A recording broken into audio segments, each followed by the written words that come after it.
ఒక అడవిలో సింహం రాజులా జీవించేది. అందరూ దానిని భయపడేవారు. అదే అడవిలో ఒక పెద్ద ఏనుగు ఉండేది. అది చాలా దయగలది. ఒకరోజు సింహం తన బలాన్ని చూపించాలని అనుకుంది. నేనే అడవిలో శక్తివంతుడిని అంటూ అందరికీ గర్వంగా చెప్పేది.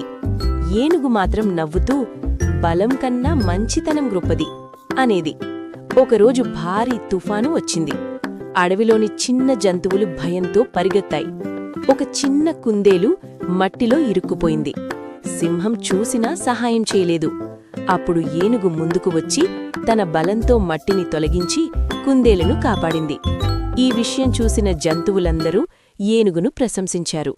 సింహానికి తన తప్పు అర్థమైంది.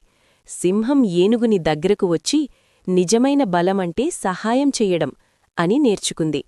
అప్పటినుంచి ఇద్దరూ మంచి స్నేహితులయ్యారు.